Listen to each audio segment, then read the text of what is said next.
अस्सलाम वालेकुम, नमस्कार, सत श्री अकाल एंड गुड इवनिंग। दोस्तों कैसे हैं आप? आई डू होप आप सब अच्छे होंगे जी। आज का जो हमारा इमिग्रेशन ये टॉपिक है या व्लॉग है, ये थोड़ा सा हटके है। उसकी रीज़न ये है कि बहुत से लोग ऐसे हैं जो एलजीबीटी की बेस के ऊपर उनको स्टेटस जो है मिलता है, या बहुत से लोग ऐसे हैं जो जिनका जो जेंडर है वो डिफरेंट होता है। और उसको यूके लॉज के हवाले से अगर मैं बात करूं, चूँकि मैं UK based immigration and human rights lawyer हूं, तो इस वजह से मैं यूके की बात इस सेंस में मैं करूंगा कि चूँकि डिस्क्रिमिनेशन जो है ये यहाँ पे एक्सेप्टेबल नहीं है, और यहाँ पे जो राइट्स होते हैं वो तमाम लोगों के जो है वो इक्वल होते हैं। सो इसी वजह से बहुत से लोग जो हैं वो इस सेंस में उनको इश्यूज आते हैं कि जी के क्या हमारा ये लीगल राइट बनता है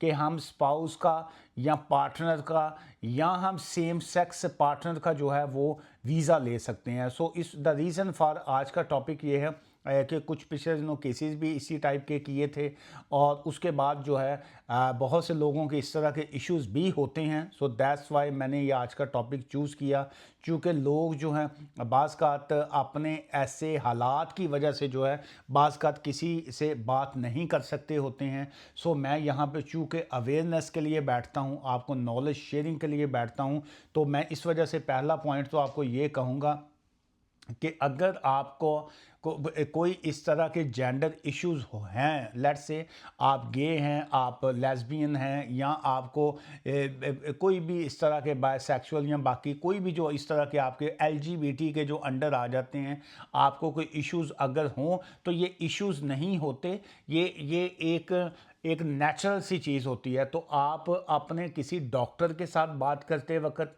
आप अपने लॉयर के साथ बात करते वक्त, आप किसी भी ऑर्गेनाइजेशन से बात करते वक्त जो है आपको you don't need to feel shy. आपको कोई शाय होने की ज़रूरत नहीं होती। आपको कोई एप्लीकेशन करते हुए, कोई डॉक्टर से डिस्कस करते हुए आप बिल्कुल you don't need to feel any hesitation. The reason is कि यूके के अंदर जो है ये प्राइवेसी जो होती है, कॉन्फिडेंशियलिटी जो होती है, ये बड़ी इंपॉर्टेंट होती है। सो तमाम डॉक्टर्स हों, लॉयर्स हों, कोई भी शख्स हो, जो भी प्रोफेशनल इदारे होते हैं, ये आपकी प्राइवेसी जो होती है ये किसी के साथ शेयर नहीं करते। और इसमें जो है ये आप बिल्कुल विदाउट एनी हेजिटेशन जो है अपना केस जो है वो किसी भी लॉयर से जो है जब भी डिस्कस करेंगे, तो तमाम लॉयर्स जो हैं दे आर इक्वली गुड, और वो तमाम के तमाम जो हैं वो आपकी प्राइवेसी को जो है वो मलहूज़े ख़ातर जिसको कहते हैं वो रखते हैं। अब आते हैं असल टॉपिक की तरफ। वो क्या है? यूके इमिग्रेशन रूल्स जो है, नंबर एक तो ये है कि ये अलाउ करते हैं कि आप सेम सेक्स पार्टनर जो है वो आप हो सकते हैं ऑफ अ ब्रिटिश सिटीज़न जो है। लेकिन इसके साथ साथ मैं कुछ ऐसे भी लीगल पॉइंट्स आपके साथ शेयर करूंगा जो शायद बहुत से लोगों को उसकी अवेयरनेस नहीं है। सो नंबर एक तो ये आ जाता है कि ब्रिटिश रूल्स जो हैं they allow the same sex partner of a British citizen and of a those who are settled in the UK to make family visa application जो है। और जो यूके में सेटल होते हैं उसका मतलब ये होता है कि वो अगर किसी फैमिली रूट के ऊपर नहीं है, किसी और वीज़ा पे हैं यहाँ पे। Same sex partner of a certain other visa holders जो है, ये रूल्स में जो है ये बड़ा क्लैरिटी है इस हवाले से। जो है क्या है उसमें, such as a skilled worker जो है, क्या मैं स्किल्ड वर्कर वीज़ा पे हूँ तो मैं अपना सेम सेक्स पार्टनर जो है वो मैं ला सकता हूँ यूके में, या मैं यहाँ से किसी को जो है मैं अपने साथ डिपेंडेंट कर सकता हूँ? The answer is yes, until unless ये आप शैम मैरिज की तरफ नहीं है, शैम रिलेशनशिप की तरफ नहीं है, फेक रिलेशनशिप की तरफ नहीं है, आप सिर्फ और सिर्फ जो है वीज़ा के लिए ऐसा नहीं कर रहे हैं, तो फिर जो है आप लीगली जो है आप बिल्कुल वो कर सकते हैं। Can also apply for a dependent partner visa जो है, आप on the basis of same sex partner जो है आप डिपेंडेंट वीज़ा जो है वो भी आप अपना अप्लाई कर सकते हैं on the basis of obviously जो है वो आपका रिलेशनशिप की बेस के ऊपर जो आ जाता है। सो जेंडर हो या सेक्सुअल आइडेंटिटी ऑफ जो कपल होती है वो उसमें लॉ की अगर हम बात करते हैं तो डिड नॉट ऑलवेज रिकग्नाइज जो है। सो ये इसमें डिस्क्रिमिनेशन जो है वो नंबर वन किसी भी एंगल में जो है वो गवर्नमेंट जो है वो उसको बर्दाश्त नहीं करती। अब इसकी मैं थोड़ा बैकग्राउंड की तरफ जाना चाहता हूँ, चूँकि बहुत से लोग जो हैं इसको मैंने पिछली मरतबा भी एक दो वीडियोस इस टॉपिक पे की थी। तो चूँकि हमारे बहुत से जाहल किस्म के लोग जो होते हैं वो भी हमारी ही सोसाइटी का हिस्सा हैं। सो बाज़ का तो आपको पता ही है, एक घर के अंदर एक फैमिली के अंदर भी एक आध बंदा जो है वो जाहल जिहा टकरिया ਹੁੰਦਾ ਜਿਹਨੂੰ ਘਰਦਿਆਂ ने ही क्या ਹੁੰਦਾ है कि जा जाके तू बाहरों जाके या दही लै या उसको बाहर रोटी लेने भेज देंगे या उसको किसी काम पे लगाए रखते हैं, क्योंकि वो पता होता है वो जितना ज़्यादा महफिल में बैठेगा वो हमेशा फजूल बात करेगा। सो बहुत से लोग जो हैं वो यहाँ पे यूके यूरोप में रहने के बावजूद जो है वो अकल से बिल्कुल पैदल होते हैं। वो मैंने मैंने देखा बहुत से इस तरह के जो मैसेजेस होते हैं मैं डिलीट भी नहीं करता। वो लास्ट एक वीडियो थी और यहाँ वो थी कि चूँकि जो बहुत से लोग जब असाइलम क्लेम करते हैं तो वो लाजमी नहीं है कि आपका पॉलिटिकल बेस पे असाइलम हो, आपका रिलीजियस बेस पे असाइलम हो। बहुत से लोगों के केसेस जो हैं वो एलजीबीटी की बेस के ऊपर उनको स्टेटस जो है वो मिले हुए हैं। तो वो एलजीबीटी के हवाले से वो वीडियो थी कि जो लोग इस तरह का केस करते हैं तो उनको जो था स्टेटस मिला।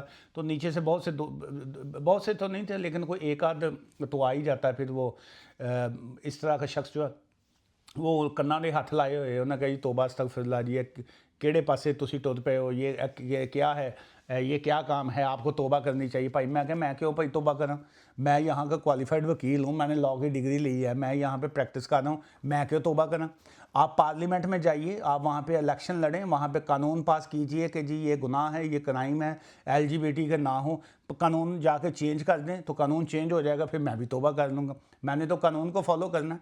सो अगर हमने ये तौबा तिल्ला या बाकी चीज़ें करनी है तो हम किसी इस्लामी कंट्री में बैठ के वहाँ पे कोई मदरसा खोल के कोई वहाँ पे कोई नेक काम करें।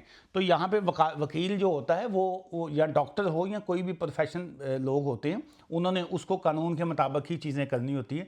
सो बहरहाल क्या करें, मैं जो है अब टॉपिक की तरफ आता हूँ बैक।